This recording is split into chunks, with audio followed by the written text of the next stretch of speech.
नमस्कार, हमारे चैनल में आपका स्वागत है। मैं हूं रामचंद्र मौर्य। साथियों, आपसे अपील है कि हमारे चैनल को सब्सक्राइब कर लीजिए और सब्सक्राइब के सामने की घंटी को जरूर दबा दीजिए ताकि विश्लेषण से संबंधित जो भी वीडियो हम बनाएं वह तत्काल आपको मिल जाए। आज हम चर्चा करेंगे केशव और योगी आदित्यनाथ के बीच छिड़े घमासान की। आज यह लड़ाई लखनऊ से दिल्ली पहुंची और मोदी के दरबार में कोई न्याय नहीं हो सका। न केशव प्रसाद मौर्य के हक में न्याय हुआ और न योगी आदित्यनाथ के खिलाफ कोई न्याय हो सका। योगी आदित्यनाथ पहले की तरह मुख्यमंत्री बने रहेंगे और केशव प्रसाद मौर्य को बड़ा झटका लगा है कि आला कमान ने उन्हें ठुकरा दिया है। आपको मालूम होना चाहिए कि पिछले 3 दिनों से योगी आदित्यनाथ और केशव प्रसाद मौर्य दिल्ली में डटे हुए हैं। दिल्ली के उत्तर प्रदेश भवन में दोनों नेता योगी और केशव ठहरे हुए हैं और वहां पर जब कल यानी 26 जुलाई को BL संतोष, जो कि भारतीय जनता पार्टी और RSS के बीच की कड़ी हैं, उन्होंने दोनों से मुलाकात किया और दोनों को झगड़ा समाप्त करने की सलाह दिया। और वह झगड़ा ये कि जो कुर्सी की लड़ाई चल रही है, समीक्षा बैठक के बाद हार की लड़ाई जो चल रही है, जो एक दूसरे पर तोहमत किया जा रहा है कि फला गुट या योगी या केशव हार के जिम्मेदार हैं, इस तू मैं की तकरार से बचा जाए। कब तक? जब तक कि उत्तर प्रदेश में 10 सीटों के उपचुनाव न संपन्न हो जाए और देश में झारखंड, हरियाणा और महाराष्ट्र के चुनाव न खत्म हो जाए। पार्टी को अंदेशा है कि अगर उत्तर प्रदेश का घमासान बढ़ेगा, अगर योगी का साथ दिया जाएगा, उन्हें कुर्सी पर बरकरार रखा जाएगा, तो केशव गुट नाराज होगा। और केशव गुट के नाराज होने का मतलब कि 63% या 60% OBC को नाराज करना माना जा रहा है। तो इस तरह से न तो हिंदुत्ववादियों को नाराज होने का अवसर दिया गया और न पिछड़ों को नाराज होने का अवसर दिया गया। तदर्थवाद यानी जैसे पहले था वैसे ही रहेगा और हार की समीक्षा में जो बातें निकल करके आई हैं, दोनों गुटों को इस पर ध्यान देना होगा और हार के कारणों को दूर करना होगा। यही कुछ समझाया BL संतोष ने केशव को भी और योगी आदित्यनाथ को भी। उसके बाद जो होना था वो आज हुआ। प्रधानमंत्री नरेंद्र मोदी और अमित शाह न तो केशव से मिले और न योगी आदित्यनाथ से मिले। JP नड्डा तक से इनकी मुलाकात नहीं कराई गई और इशारों में संकेत दे दिया गया कि लौट करके लखनऊ जाइए और पहले जैसे आपस में तालमेल बैठा करके शासन चलाइए और उपचुनाव को जीतने के लिए रणनीति बनाइए और उस रणनीति पर काम करिए, क्योंकि ज़्यादा दिन अब चुनाव नहीं रह गए हैं। भारतीय जनता पार्टी ने 7 राज्यों की 13 सीटों का उपचुनाव तुरंत करवा लिया था। लगभग 20 दिन हो गए रिजल्ट आए हुए उपचुनाव के, लेकिन उत्तर प्रदेश के 10 सीटों का चुनाव अभी तक नहीं हो सका। अभी तक अधिसूचना भी जारी नहीं हो सकी। हमें लगता है कि भारतीय जनता पार्टी को इस उपचुनाव में भी बड़ी हार मिलने वाली है। देखा जा रहा है कि सिर्फ 2 सीटों पर भारतीय जनता पार्टी की जीत हो सकती है। जैसे 7 राज्यों के उपचुनाव में 13 सीटों पर सिर्फ 2 सीटों पर सिमट करके भारतीय जनता पार्टी रह गई थी, उसी तरह से उत्तर प्रदेश के उपचुनाव में भारतीय जनता पार्टी 2 से अधिक सीटें नहीं जीत सकेगी। और इसी जीत के दायरे को बढ़ाने के लिए समय लगाया जा रहा है। और अब यह समय कितना लगेगा, अनुकूल परिस्थितियां कब आएंगी, कुछ नहीं कहा जा सकता है। हमें लगता है कि 6 महीने भी लग सकते हैं उपचुनाव के। अगर भारतीय जनता पार्टी को अंदेशा होता कि 10 में से 5 सीटें भी वह जीत सकती है, तो उपचुनाव उसी समय हो गए जिस समय 7 राज्यों के चुनाव हुए थे 13 सीटों पर। उसी समय 7 नहीं बल्कि 8 राज्यों को उत्तर प्रदेश भी शामिल कर लिया जाता और कुल 23 सीटों पर चुनाव होना चाहिए था, लेकिन नहीं हुआ। जिस तरह से महाराष्ट्र में बीएमसी का चुनाव सालों से अटका हुआ है, क्योंकि भारतीय जनता पार्टी को लगता है कि बीएमसी में उसे करारी हार मिलने वाली है और लोकसभा चुनाव में वो हार मिल भी चुकी है, तो बीएमसी का चुनाव वर्षों से लटकाया गया है।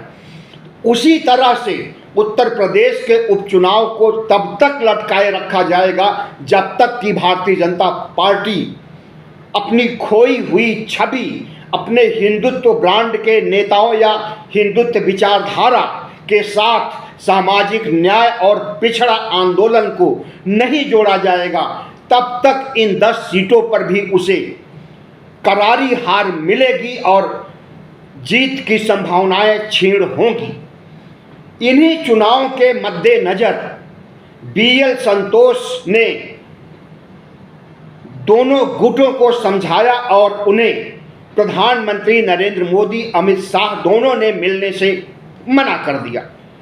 केशव मौर्य 4 जून से लेकर के अब तक 53 दिन बीत चुके हैं और 4 जून के बाद से ही जिस तरह से केशव मौर्य मोदी के खिलाफ घमासान छेड़े हुए हैं, इसमें उनके साथ ओबीसी, एससी, एसटी के तमाम विधायक और यहाँ तक कि दूसरे उप मुख्यमंत्री ब्रजेश पाठक भी उनके साथ आ गए। लेकिन इसके बावजूद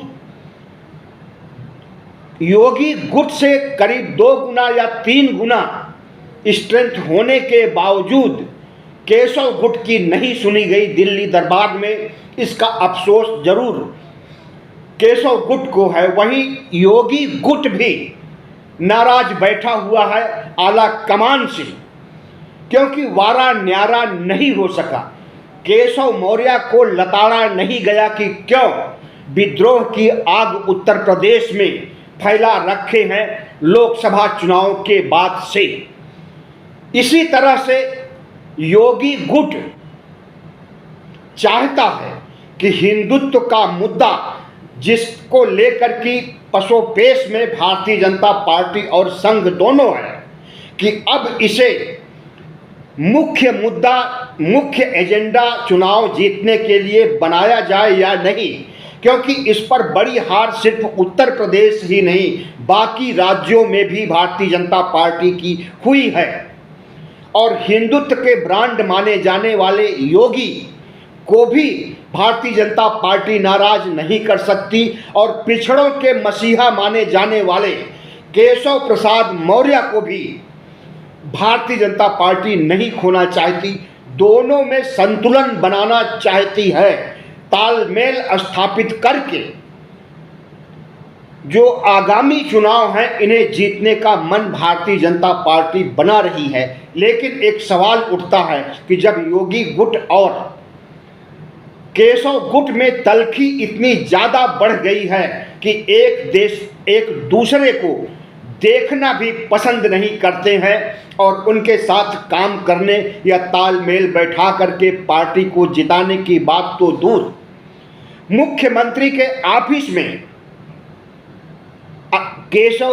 योगी आदित्यनाथ जब बैठते हैं तो ठाकुर लाबी और सवर्ण लाबी आकर के उन्हें जिस तरह से केशव से ज़्यादा शक्तिशाली होने का भरोसा दिलाती है, उसी भरोसे से योगी आदित्यनाथ का आत्मविश्वास बढ़ा हुआ है और केशव प्रसाद मौर्य के साथ भी यही बात लागू होती है।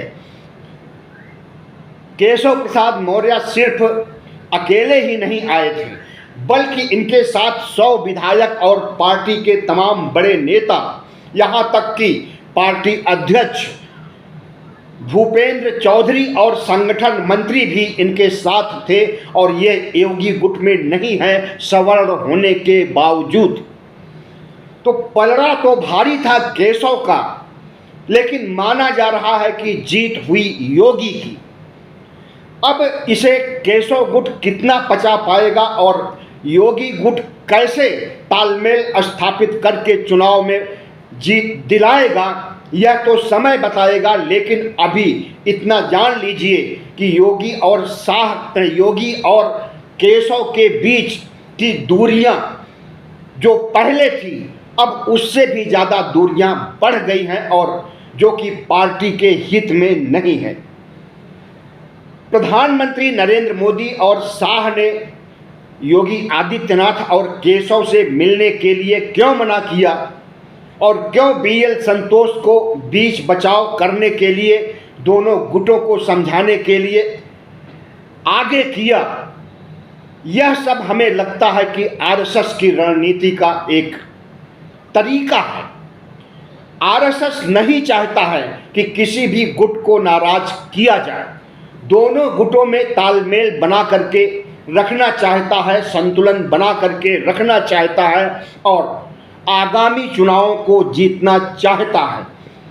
लेकिन माना यह जा रहा है कि केशव प्रसाद मौर्य चुनाव के बाद से, लोकसभा चुनाव के बाद से जितना मुखर हो करके योगी का विरोध करते आए हैं और दिल्ली दरबार तक यह लड़ाई पहुंची, तो इनके पीछे सिर्फ केशव ही नहीं है बल्कि दिल्ली दरबार के किसी बड़े शख्सियत का हाथ है।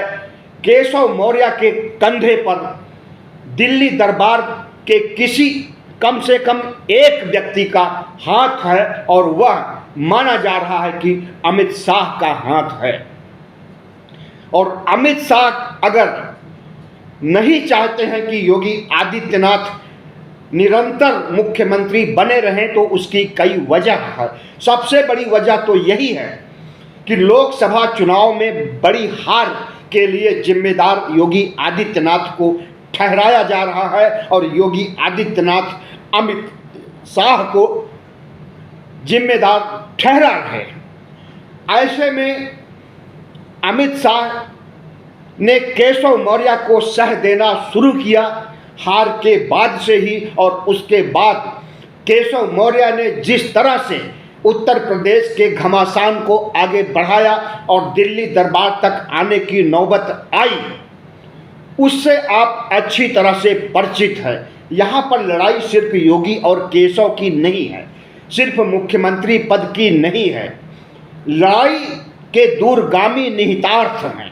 वह निहितार्थ है कि योगी आदित्यनाथ मोदी के बाद कौन की लिस्ट में आगे होना चाहते हैं, मोदी के बाद योगी की विचारधारा को आगे बढ़ाना चाहते हैं और हिंदुत्व को लेकर के जिस तरह के हिंदू हृदय सम्राट योगी आदित्यनाथ माने जाते हैं, बुलडोजर बाबा के रूप में, एक तानाशाह शासक के रूप में जाने जाते हैं, इसी को बनाए रखने के लिए और बुलडोजर राज पूरे देश में कायम करने के लिए योगी आदित्यनाथ चाहते हैं कि प्रधानमंत्री बने मोदी के बाद।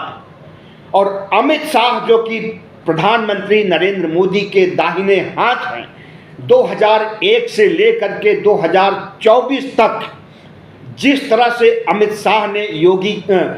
शाह ने प्रधानमंत्री नरेंद्र मोदी का साथ दिया है और साथ आगे भी देंगे, तो नरेंद्र मोदी चाहते हैं कि अगर कोई उनका उत्तराधिकारी बने तो अमित शाह बने, लेकिन संघ चाहता है कि योगी आदित्यनाथ बने। संघ चाहता है कि हिंदुत्व का विस्तार पूरे देश में होना चाहिए, 80-20 का खेला जाना चाहिए और हिंदुत्व इतना बढ़ जाए कि भारत को हिंदू राष्ट्र बनाने में, संविधान को खत्म करने में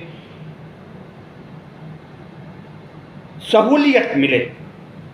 लेकिन क्या संघ की विचारधारा कामयाब हो सकती है?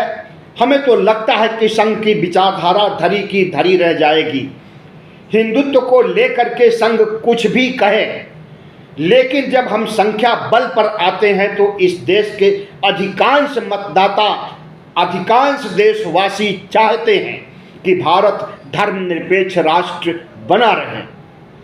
हमारी साझा संस्कृति, जिसमें तमाम धर्मों, तमाम संस्कृतियों के लोग हैं, उनके अंदर जो सामंजस्य है, जो भाईचारा है, जो सौम्यता है, जो मित्रता है, वो पहले जैसा बना रहे। लेकिन संघ नहीं चाहता कि सिर्फ हिंदुत्व को आगे बढ़ाना चाहता है, बाकी धर्मों को पीछे छोड़ना चाहता है। यहाँ तक कि मुसलमानों को तो इस देश से निकाल करके बाहर करना चाहता है। याद रहे कि CAA NRC इसीलिए लाया गया था ताकि मुसलमानों को पाकिस्तान या आसपास के मुस्लिम देशों में भेजा जा सके और वहाँ के हिंदुओं को बुलाया जा सके। तो ये लड़ाई जो उत्तर प्रदेश की है, ये सिर्फ केशव और योगी आदित्यनाथ की नहीं है, बल्कि यह लड़ाई संघ और मोदी और बीजेपी की है। बीजेपी के प्रमुख नंबर 1 पर अगर कोई है तो वो मोदी है, नंबर 2 पर कोई है तो शाह है। और इस नंबर 1 और नंबर 2 का मुकाबला सीधे संघ से है, मोहन भागवत से है। मोहन भागवत ने अपना मोहरा योगी आदित्यनाथ को बना रखा है और बीजेपी ने, अमित शाह ने, छुपे तौर पर मोदी ने अपना मोहरा केशव प्रसाद मौर्य को बनाया है। और दूसरी तरफ अगर देखें तो यह लड़ाई हिंदुत्व की लड़ाई और पिछड़ा वर्ग की लड़ाई के साथ भी जुड़ा हुआ है। योगी आदित्यनाथ हिंदुत्व की विचारधारा को आगे बढ़ा करके मुख्यमंत्री से प्रधानमंत्री बनना चाहते हैं, वहीं केशव प्रसाद मौर्य पिछड़ा आंदोलन को आगे बढ़ा करके अखिलेश के PDA को धराशायी करना चाहते हैं और उनसे आगे निकलते हुए उत्तर प्रदेश की कमान संभालना चाहते हैं। लेकिन केशव प्रसाद मौर्य को वांछित सफलता नहीं मिल पा रही है। तो इसका सीधा सा मतलब है कि योगी आदित्यनाथ और केशव की लड़ाई में संघ दखल कर रहा है और भारतीय जनता पार्टी केशव का साथ उतनी मजबूती के साथ नहीं दे पा रही है और इसे भारतीय जनता पार्टी की हार मानी जा सकती है। संघ और बीजेपी की लड़ाई में बीजेपी में सिर्फ 2 शीर्ष पर हैं, मोदी और शाह, और ये दोनों गुजरात से आते हैं। अमित शाह और मोदी को मोहन भागवत फिर से गुजरात भेजना चाहते हैं और भारतीय जनता पार्टी पर कब्जा जमाना चाहते हैं। इसीलिए अध्यक्ष पद का चुनाव भी नहीं हो पा रहा है। इसी रस्साकशी में जो पहले अध्यक्ष थे JP नड्डा अभी भी बने हुए हैं और लगता है कि आगे भी बने रहेंगे। एक्सटेंशन पर चल रहे हैं JP नड्डा और हो सकता है कि इन्हें ही दोबारा अध्यक्ष बना दिया जाए मोदी और शाह की ओर से। RSS चाहता है कि संघ का कोई व्यक्ति, जैसे गडकरी हुए, BL संतोष हुए या कोई अन्य नेता बीजेपी का अध्यक्ष बने और बीजेपी के संगठन पर जब संघ का कब्जा हो जाएगा तो सरकार पर कब्जा होने में देर नहीं लगेगी। RSS चाहता है कि भारत को हिंदू राष्ट्र बनाया जाए 2025 तक। 2025 के विजयदशमी के दिन RSS का गठन हुए 100 साल पूरे हो जाएंगे। शताब्दी समारोह बनाने की तैयारियां चल रही है और RSS चाहता है कि 2025 की विजयदशमी तक भारत को हिंदू राष्ट्र घोषित कर दिया जाए और संविधान को हटा करके मनुस्मृति को लागू कर दिया जाए। नरेंद्र मोदी यह सब नहीं चाहते हैं और इस काम में नरेंद्र मोदी साथ नहीं देना चाहते हैं मोहन भागवत का। असली लड़ाई यही है।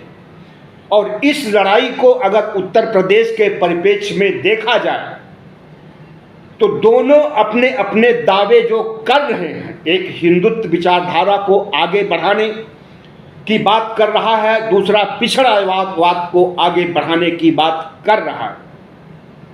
हिंदुत्व की विचारधारा लोकसभा चुनाव 2024 में धराशायी हो चुकी है, लेकिन तब भी भारतीय जनता पार्टी इसे नहीं छोड़ना चाहती है, क्योंकि भारतीय जनता पार्टी का जन्म ही हिंदुत्व की कोख से हुआ है। अपनी मूल विचारधारा को त्याग करके वह समानता और आरक्षण के फार्मूले पर आकर के पिछड़ावाद को गले नहीं लगा सकती है। और यही वजह है कि अखिलेश यादव का पीडीए कहीं आगे निकल गया हिंदुत्व की विचारधारा से, और भारतीय जनता पार्टी को 2019 में जो 62 सीटें मिली थी उसे लगभग आधा कर दिया, 33 पर ला करके पटक दिया। इसके बावजूद अगर नरेंद्र मोदी मोहन भागवत की आंख नहीं खुल रही है, संविधान के मुद्दे पर हुई भारी हार के बाद भी अगर संघ और मोदी की आंख नहीं खुल रही है और हिंदुत्व की विचारधारा और योगी को ही आगे बढ़ाना चाहते हैं, तो यह उनकी ऐतिहासिक भूल हो सकती है। और यह इतनी बड़ी भूल होगी कि संघ और बीजेपी को केंद्र की सत्ता भी गंवानी पड़ सकती है, क्योंकि इंडिया गठबंधन भी ओबीसी, एससी, एसटी और संविधान के मुद्दे को जितना स्ट्रांग कर दिया है और जितना जमीनी स्तर पर जा कर के प्रचार कर दिया है, उसके अच्छे परिणाम आ रहे हैं। वो परिणाम आपने 7 राज्यों के 13 उपचुनाव में भी देख लिया और 2024 के लोकसभा चुनाव में भी देख लिया, और उसका परिणाम उत्तर प्रदेश में होने वाली 10 सीटों पर भी देखा जाएगा। वहां पर भी हिंदुत्व का मुद्दा काम नहीं आएगा, सिर्फ आरक्षण और संविधान का मुद्दा, ओबीसी की जनगणना आदि ही काम आने वाला है।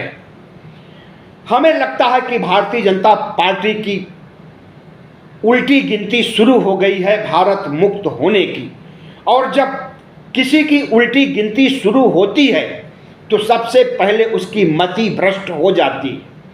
नरेंद्र मोदी और भागवत की मति भ्रष्ट हो गई है, जो कि वह पिछड़ा कार्ड नहीं खेल रहे हैं, सिर्फ हिंदुत्व के मुद्दे पर चुनाव जीतना चाहते हैं। और एक बात हम बता दें कि पिछड़ों में ओबीसी, एससी, एसटी में जितनी चेतना जगाई है संविधान के मुद्दे ने, और ओबीसी में जितनी चेतना आई है ओबीसी जनगणना के लिए, अपने हक अधिकार के लिए, उसके सामने हिंदुत्व का मुद्दा बौना हो गया है और बौना बना रहेगा। आपने देखा कि 22 जनवरी 2024 को जब प्राण प्रतिष्ठा होती है, उद्घाटन कार्य होता है, तो लगा कि पूरा देश राममय हो गया है और उत्तर प्रदेश तो बिल्कुल हिंदुत्व के विचारधारा में सन गया है, और यहाँ पर भारतीय जनता पार्टी की कभी हार हो ही नहीं सकती। 2024 के लोकसभा चुनाव तो जीतेंगे ही, 2029 को भी जीत लेंगे रामलला के मंदिर बनाने के वजह से। लेकिन किस तरह से इंडिया गठबंधन ने पिछड़ा कार्ड खेल करके हिंदुत्व के मुद्दे को, रामलला के मंदिर के मुद्दे को धराशायी कर दिया, इतना धराशायी कर दिया कि अयोध्या की सीट, फैजाबाद की सीट पर भी भारतीय जनता पार्टी की हार होती है, और पूरे प्रदेश में 80 की 80 सीटें लाने की बात योगी आदित्यनाथ कह रहे थे, और इनका मिशन 80 लगभग 3 सालों से चल रहा था, बूथ लेवल पर काम भी चल रहा था। लेकिन मिशन 80 किस तरह से धराशायी हो गया ओबीसी कार्ड के आने से, उसे आपने देख लिया है, बताने की जरूरत नहीं है। अगर भारतीय जनता पार्टी अपनी समीक्षा में इस बात को शामिल नहीं करेगी कि ओबीसी की जनगणना जरूरी है और उसको उसका हक अधिकार देना है, और साथ में हिंदुत्व का तड़का भी लगाती है, तो हमें लगता है कि इंडिया गठबंधन को और इंतजार करना पड़ेगा अपनी सरकार बनाने के लिए। और अगर भारतीय जनता पार्टी समानता और आरक्षण के मुद्दे को, ओबीसी के मुद्दे को नज़रअंदाज करेगी तो उसकी ऐतिहासिक हार होने वाली है मध्यावधि चुनाव में। 2029 के चुनाव का इंतजार नहीं है। जो सरकार वर्तमान में चल रही है वह बैसाखियों की सरकार है, और 2 बैसाखी में अगर एक बैसाखी भी काम करना बंद कर देगी तो भारतीय जनता पार्टी की सरकार, एनडीए की सरकार गिर जाएगी और मध्यावधि चुनाव होगा। हमें लगता है कि उत्तर प्रदेश के उपचुनाव और 3 राज्यों के उपचुनाव, झारखंड, हरियाणा और महाराष्ट्र के चुनाव में अगर भारतीय जनता पार्टी की दुर्गति होती है तो मध्यावधि चुनाव बहुत नज़दीक आ जाएंगे और पता चल जाएगा कि भारतीय जनता पार्टी हार के बावजूद अगर हिंदुत्व के मुद्दे को पकड़े हुए है, ओबीसी एससी एसटी के हितों पर ध्यान नहीं दे रहा, तो ओबीसी एससी एसटी के लोग ही मुख्य सबब होंगे भारतीय जनता पार्टी को सत्ता से दूर करने के लिए। बहुत बहुत धन्यवाद। हमारे चैनल को सब्सक्राइब कीजिएगा, लाइक कीजिएगा और शेयर कीजिएगा।